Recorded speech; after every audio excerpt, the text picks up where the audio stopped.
जय भीम. नमोबुद्धाय जय भीम. आज माझ्यासोबत आहेत अलका सुखदेव सानप. ह्या आमच्या मावशी आहेत ज्यांनी बौद्ध धर्म स्वीकारला.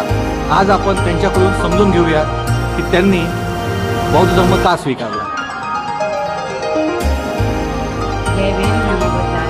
माझं नाव अलका सुखदेव सानप. माझा जन्म वंजारी समाजात झाला, हिंदू समाजात झाला. माझा जन्म हिंदू समाजात झाला, परंतु काही कारणास्तव मला सत्य शोधायची आवड आहे. सत्याला शोध घेणे माझी आवड होती आणि मला सत्य शोधायची सवयच आहे. मी मानभाव पंथामध्ये होते.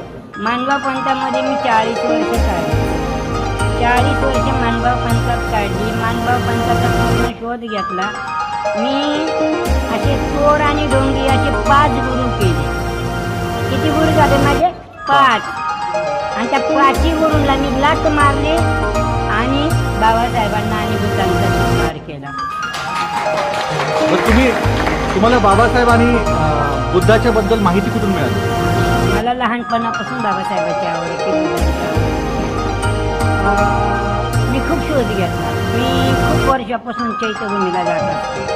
लहानपणापासून चैत्यभूमीला जायची. मला एकच आवड होतं गाणं, उद्धारली कोटी कुळे भीमा तुझ्या जन्म. मी बोलले अरे एवढे द्यावे धर्म आहे सगळे, पण कुणीच सांगत नाही उद्धारली कोटी कुळे भीमा तुझ्या जन्म. बघू तरी कसं काय भीमाने कोटी कुळाचा उद्धार केलाय, एकदा वाचून तरी बघू. म्हणून मी सत्य वाचण्याचा शोध केला, प्रयत्न केला आणि मला जे काही सत्य भेटलं ते सत्य मी स्वीकारलं.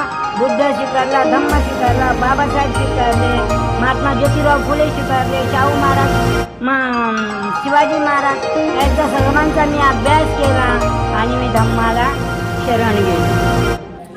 40 वर्षे मी मानभाव पंथात राहिले, परंतु मला मानभाव पंथामध्ये दगडं पुजून येडी झालो होतो मी, येडी.